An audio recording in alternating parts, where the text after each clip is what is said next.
اللہ ہی اللہ کیا کرو، دکھ نہ کسی کو دیا کرو، جو دنیا کا مالک ہے نام اسی کا لیا کرو۔ السلام علیکم ورحمۃ اللہ وبرکاتہ۔ ناظرین، آج پرائم نیوز میں بات کرتے ہیں کہ سپریم کورٹ نے ایک بہت اچھی بات اور ایک بڑا جملہ سپریم کورٹ نے کہا کہ ملزم ہی نہیں، یعنی جس پر الزام ہے وہ ملزم ہی نہیں، مجرم کا گھر بھی نہیں گرایا جا سکتا۔ جی ہاں، کب یہ بات کہی؟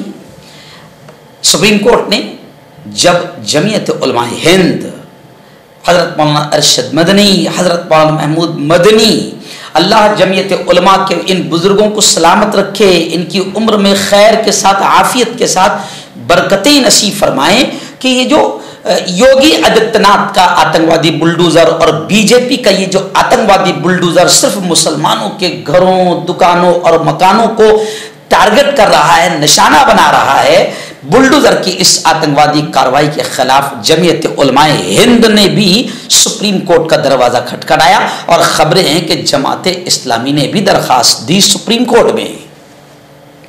جی ہاں، آپ نے دیکھا ہوگا کہ کس طریقے سے چھترپور میں حاجی شہزاد کے بنگلے کو توڑ دیا گیا، اور صرف حاجی شہزاد نہیں، اس سے پہلے بھی نہ جانے کتنی مسلمانوں کے بنگلوں کو، گھروں کو، دکانوں کو آتنکوادی بلڈوزر نے توڑ دیا، اور خاص طور سے یہ وہاں ہو رہا ہے جہاں پر بی جے پی کی سرکار ہے۔ بی جے پی شاشت پردیش میں جو ہے وہ خاص طور سے بلڈوزر کے ذریعے سے ایک بہانہ بنا کر دنگے اور فساد میں انہوں نے پتھر پھینکا تھا، یہ بہانہ بنا کر پھر کوئی سنوائی نہیں، کوئی کیس نہیں، کوئی پولیس تھانہ نہیں، کوئی کورٹ نہیں، کوئی عدالت نہیں، کوئی جج نہیں، سیدھا آدیش پر بلڈوزر جاتا ہے اور مسلمانوں کے دکان، مکان اور بنگلوں کو، گھروں کو نشانہ بنا دیتا ہے، گرا دیتا ہے۔ ڈھیر ساری جگہ یہ ہوا، ڈھیر ساری جگہ یہ ہوا۔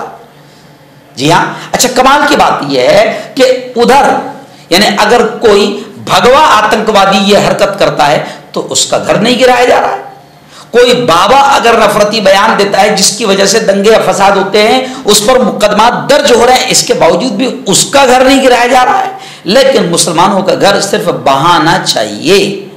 اور یہ ایسا پہلا، یوں سمجھیے کہ جو اسرائیل میں کھیل چلتا ہے، عام طور سے یہ کھیل اسرائیل میں اسرائیلی آتنکوادی حکومت کرتی تھی، لیکن اب یہی کھیل اسرائیل کے نقش قدم پر ہمارے یوگی آدتیہ ناتھ اور بی جے پی یہ کھیل کھیل رہی تھی، اور بہانہ بنا کر مسلمانوں کے دکانوں، مکانوں اور بنگلوں کو نشانہ بنا رہی تھی۔ آخر اللہ جمعیت علماء ہند کو بہترین بدلہ دے کے جمعیت علماء ہند بلڈوزر ایکشن پر سپریم کورٹ گئی، اور سپریم کورٹ میں یہ سارا معاملہ رکھا، اور خبر آئی کہ بلڈوزر ایکشن پر سپریم کورٹ بھی غصہ ہو گئی، اور سپریم کورٹ نے یہ تاریخی جملہ کہا کہ ملزم ہی نہیں، مجرم کا گھر بھی نہیں گرایا جا سکتا۔ اور سپریم کورٹ نے پھر تمام اسٹیٹس، تمام ریاستوں، تمام صوبوں کے لیے گائیڈ لائنز جاری کرنے کے لیے سپریم کورٹ تیار ہو گئی ہے، اور 13 ستمبر تک فریقین سے رائے طلب کی ہے سپریم کورٹ نے۔ جی ہاں، مولانا ارشد مدنی کا بیان آیا ہے کہ گائیڈ لائن کا یہ فیصلہ ہے سپریم کورٹ کی طرف سے جو آیا ہے، یہ خوش آئند ہے، یہ اچھی بات ہے، یہ دل کو خوش کرنے والا فیصلہ ہے۔ بلکہ مولانا ارشد مدنی نے آگے بڑھ کر یہ بھی کہہ دیا کہ حتمی فیصلہ بھی انشاءاللہ، فائنل ججمنٹ بھی مظلومین کے حق میں ہوگا جن پر ظلم ہوا ہے۔ اور مولانا محمود اسد مدنی کا بڑا بیان آیا ہے، انہوں نے کہا کہ بلڈوزر سے انصاف نہیں بلکہ انصاف کا قتل ہو رہا ہے۔ انصاف تو مل ہی نہیں رہا، انصاف کا قتل ہو رہا ہے۔ ندیم خان صاحب کا بڑا بیان آیا ہے، انہوں نے کہا ہے کہ یہ 8-10 سال میں پہلی بار 2 شخص جن کے ساتھ بلڈوزر کی ناانصافی ہوئی ہے، بلڈوزر اتیاچار کا، بلڈوزر کے آتنکواد کا شکار ہوئے، ایسے 2 لوگ ہی سپریم کورٹ گئے ہیں۔ خیر، سپریم کورٹ نے پیر کو کئی ریاستوں میں جاری بلڈوزر کارروائی کی سماعت کرتے ہوئے واضح کیا کہ صرف ملزم ہونے کی بنیاد پر، یعنی جس پر صرف الزام ہے، کسی کے گھر کو گرایا نہیں جا سکتا، یہ درست نہیں ہے۔ اور عدالت نے تبصرہ کیا کہ اگر کوئی ملزم ہے تو اس کا گھر کیسے گرایا جا سکتا ہے؟ ابھی اس پر الزام آپ نے لگایا ہے، کوئی سنوائی نہیں، کوئی مقدمہ نہیں، کوئی پوری طریقے سے دلیل نہیں، ثبوت نہیں، تو کیسے گرایا جا سکتا ہے؟ اور اگر وہ مجرم بھی ہے تو اس کی جائیداد کو، اس کے گھر کو منہدم نہیں کیا جا سکتا۔ تو یہ بڑی بات ہے۔ جمعیت علماء ہند کو اللہ تعالیٰ بہتر بدلہ دے۔ جمعیت علماء ہند قوم اور ملت کے کوئی بھی ایسے مسئلے ہوتے ہیں تو جمعیت علماء ہند جذبات سے دور رہ کر، جی ہاں، کیونکہ کچھ لوگ جمعیت علماء ہند کو جذبات میں آ کر ٹارگٹ کرتے ہیں۔ ارے بیٹا، کام کر کے دکھاؤ جمعیت علماء کی طرح، ذرا جا کر تو دکھاؤ، سپریم کورٹ میں جا کر تو دکھاؤ۔ سپریم کورٹ میں اللہ کا شکر ہے کہ جمعیت علماء ہند کی وجہ سے سینکڑوں بے قصور جیلوں سے آزاد ہوئے ہیں اور پھانسی کے پھندوں سے بچے ہیں۔ تو جمعیت علماء ہند یہ پتھر پھینکنے والے معاملے اور یہ جلوس اور یہ نعرے بازی، اس سے دور رہے گا۔ بالکل 100 سنار کی ایک لوہار کی قانونی جنگ لڑتی ہے اور قانونی ہتھوڑا مارتی ہے، اور اللہ کا شکر ہے کامیاب بھی ہوتی ہے۔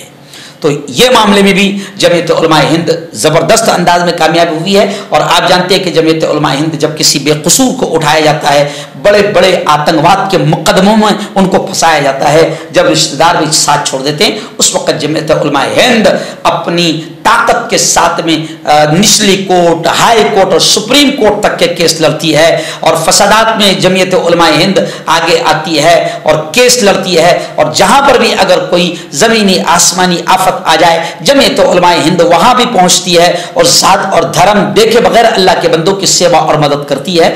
جمعیت علماء ہند تعلیمی اعتبار سے فنڈ دیتی ہے، مستحق طلبہ کی مدد کرتی ہے، بیماروں کی مدد کرتی ہے۔ تو جمعیت علماء ہند ایک بڑا نیٹ ورک ہے، سنگٹھن ہے۔ میں آپ تمام سے گزارش کروں گا کہ آپ اس سنگٹھن سے، آپ اپنے علاقے میں آپ جہاں بھی ہے ضرور جڑیں اور اس سنگٹھن کو مضبوط کریں۔ پھر آخر میں یہی کہوں گا کہ الحمدللہ یہ کوشش بھی جمعیت علماء کی رنگ لائی، اور بلڈوزر کے آتنکواد کے خلاف سپریم کورٹ میں جب جمعیت گئی تو سپریم کورٹ نے غصے کا اظہار کیا ان اسٹیٹس پر، ان لوگوں پر جو گھروں کو اور بنگلوں کو توڑ رہے ہیں، اور سپریم کورٹ نے یہ تاریخی جملہ کہا کہ ملزم ہی نہیں، مجرم کا گھر بھی نہیں گرایا جا سکتا۔ اب میرا یہ کہنا ہے کہ جہاں جہاں مسلمانوں کی دکان مکانوں کو گرایا گیا ہے، بنگلوں کو گرایا گیا ہے، تو ان تمام آفیسروں پر کارروائی ہونا چاہیے جو بلڈوزر لے کر پہنچے تھے، اور ان آتنکیوں پر بھی کارروائی ہونا چاہیے جن کے اشاروں پر، جن کے آدیش پر یہ کام کیا گیا ہے، اور مظلومین کو انصاف ملنا چاہیے اور مظلومین کو پوری بھرپائی ملنی چاہیے۔ یہی ہماری سپریم کورٹ سے گزارش ہے کہ مظلومین کو آپ انصاف دلائیں۔ تو میں حکیم جاوید، کیا آپ کو شوگر ہے یا آپ کے بدن میں درد رہتا ہے، جیسے جوڑوں کا درد، نسوں کا درد، گٹھیا وائے؟ اس کے علاوہ اگر آپ کو بواسیر ہے، خونی والی ہو یا مسے والی ہو، اور اگر آپ اپنی شادی شدہ زندگی کو لے کر خوش نہیں ہیں، تو آپ ہمیں کانٹیکٹ کر سکتے ہیں۔ یہاں گارنٹی کے ساتھ جڑی بوٹی سے علاج کیا جاتا ہے۔ تھینک یو سو مچ۔ مردانہ طاقت حاصل کرے 72 گھنٹوں کے اندر، وہ بھی جڑی بوٹیوں دوارا، حکیم یعقوب خان سے کانٹیکٹ کریں، جو کہ 75 سالوں سے حکمت کر رہے ہیں۔ اس کے علاوہ جوڑوں میں درد، گردوں میں پتھری، شوگر، کھجلی، لیکوریا کا گارنٹی سے علاج کیا جاتا ہے۔ ابھی کانٹیکٹ۔ ہربل صحت لائیں 100% دیسی جڑی بوٹیوں سے علاج۔ مردانہ طاقت، لیکوریا، شوگر بنا انگریزی دوائی، بنا پرہیز کے ختم ہو جاتی ہے۔ اس کے علاوہ جوڑوں کا درد، گھٹنوں کا درد، گردے کی پتھری، کھجلی، بواسیر، خونی مسے والی، وزن کم کرنا، وزن بڑھانا، ابھی کانٹیکٹ۔